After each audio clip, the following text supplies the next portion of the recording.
Quelle serait selon vous la plus belle finale de Ligue des Champions cette année? La plus belle affiche, je veux dire. Parce qu'on va pas se mentir, hein, l'affiche l'année passée, quand tu voyais Dortmund-Real de Madrid, on va pas se mentir, on savait déjà qui allait gagner, même si la rencontre a été difficile, mais ce n'était pas vraiment une affiche sexy. Et au final, on savait tous que même si Dortmund a offert de la résistance, on savait que le Real allait forcément s'imposer. Donc, quelle serait selon vous la plus belle affiche, la plus belle finale cette année? Pour ma part, ce serait une finale Liverpool-Real de Madrid. Oui, je sais que le Real est au fond du trou, mais sincèrement, je sais une chose, que si le Real de Madrid gagne ces deux matchs, chose qui va probablement arriver, c'est certain, parce que je ne vois pas comment une équipe composée de Vinicius, Bellingham, Mbappé et Rodrigo et voilà, toutes les stars du Real de Madrid, je ne vois pas comment le Real de Madrid va passer à côté. Le Real va sûrement peut-être finir en barrage, mais le Real va se qualifier. Et lorsque le Real rentre dans ce qu'on appelle les moments décisifs, le money time, eh bien, le Real devient redoutable, le Real devient décisif. Donc, moi, ma finale rêvée de Ligue des Champions cette année, c'est Liverpool, Real de Madrid.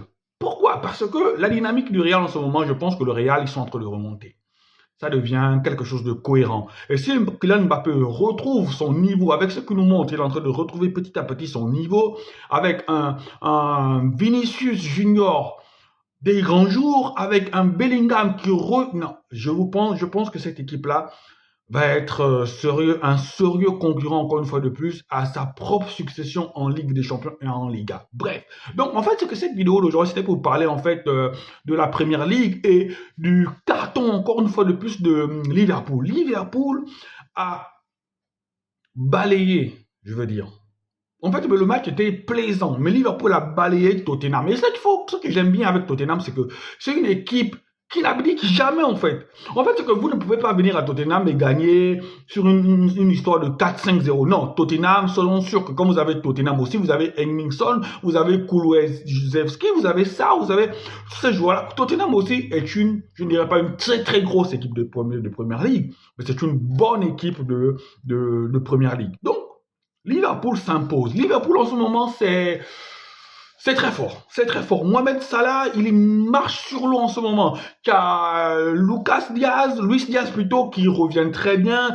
Car Gakpo, car Soboslai. En fait, c'est un gros milieu de terrain compact. C'est un gros milieu de terrain. C'est une équipe difficile à manœuvrer. Et c'est une équipe qui va très vite en compte. C'est une équipe qui va très vite, qui joue très bien au football. Cette équipe de Liverpool là me séduit. Sincèrement, je ne vois pas comment, sauf catastrophe industrielle, sauf peut-être le fait que tous les jours de Liverpool se réveillent avec un horoscope de mauvais jours, sauf peut-être il faut que, je sais pas, l'axe des planètes s'aligne sur celui du Soleil et de la Lune en même temps pour voir ce Liverpool-là ne pas gagner la Première Ligue.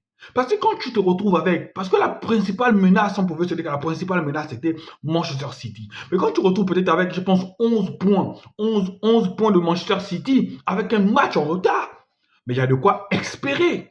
Arsenal n'est plus le concurrent Non, Arsenal n'est plus le concurrent. Et Chelsea, hier, on a vu que Chelsea, ça va un peu se chier dans les moments clés. Chelsea, hier, avait la possibilité de prendre la tête du championnat provisoirement et de mettre la pression sur Liverpool. Eh bien, Chelsea ne l'a pas fait. Chelsea a fait un modeste match nul contre une équipe de Everton. Mais comme je vous l'ai dit, la Première Ligue n'est pas un championnat facile. La Première Ligue, c'est le championnat le plus compliqué au monde, le championnat le plus compliqué au monde, où même si tu t'appelles Liverpool, eh bien, tu peux rentrer aussi dans une spirale où tu te prends 3 matchs nuls ou 3 défaites. C'est possible. Donc, sincèrement, c'est à prendre avec des pincettes. Mais pour ce qu'on voit en ce moment, la dynamique, elle est positive pour Liverpool. Et sincèrement, je serais vraiment très déçu si en fin d'année, Liverpool ne prenait pas un titre majeur. Pour moi, un titre majeur, c'est quoi? La Première Ligue, c'est un titre majeur. La Ligue des Champions, c'est un titre majeur. Donc, Liverpool a 2 titres majeurs à les récupérer.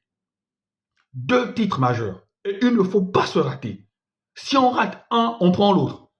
Sinon, on prend les deux. Mais vous ne pouvez pas, vous ne pouvez pas vous appeler Liverpool. Avec l'avance que vous avez, avec la saison que vous faites, vous ne pouvez pas rater et la Première Ligue et la Ligue des Champions. Il y a un des deux titres majeurs qui doit tomber dans votre escarcelle. Et là, c'est là où je loue peut-être la clairvoyance de Jürgen Klopp. Jürgen Klopp a compris une chose. Il avait passé trop de temps à Liverpool. Il était arrivé au bout de son idée. Il était arrivé au bout de sa philosophie de jeu. Il avait fait le tour avec tous les joueurs. C'est sûrement qu'il s'est assis. Il a dit non, là, pour moi, c'est le moment de partir. Parce que si je reste, je peux peut-être nuire à l'évolution de Liverpool. Si je reste, est-ce que Liverpool ferait une saison aboutie? Il est parti.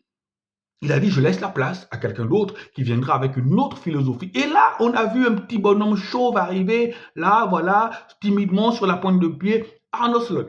Arne Slot est arrivé, mais personne ne croyait que Arne Slot allait faire le boulot qu'il a fait. Personne ne croyait, on se disait que ça allait être une année de transition, une année où le Liverpool FC allait balbutier son football, où Liverpool FC allait végéter, ou au moins Liverpool FC allait d'abord observer. Mais Arne Slot l'a dit non. Je viens, je m'impose, j'impose ma philosophie de jeu, je mets les joueurs à l'aise, je sympathise, je bâtis quelque chose. Parce que Arne Slot aussi est là en train de bâtir sa légende. À Liverpool, chaque club, il y a des clubs, il y a des entraîneurs emblématiques qui viennent, qui ont bâti leur légende.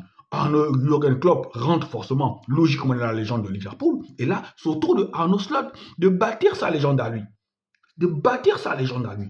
Et ce qu'il a, la chance pour lui, c'est qu'il arrive au moment où un Mohamed Salah revient en état de grâce. Un Mohamed Salah retrouve une seconde jeunesse, un second souffle, une seconde envie. Voilà. Mohamed Salah a encore faim de titre. Et il a à côté de lui des joueurs qui n'en a pas beaucoup gagné. Quand il y a un Luis Diaz, il n'en a pas beaucoup gagné. Gakpo, pas beaucoup. Donc, c'est que c'est une osmose de joueurs qui ont envie, qui ont faim de gagner quelque chose, accompagné de quelques joueurs expérimentés comme Van Dijk, voilà, Trent Arnold, voilà, Trent Alexander-Arnold, Robertson. Ça fait une bonne osmose et ce qui fait qu'aujourd'hui, on retrouve un Liverpool à ce niveau. Allez les amis, merci encore, nous sommes 562. Merci pour ces 562 personnes qui nous ont fait plaisir.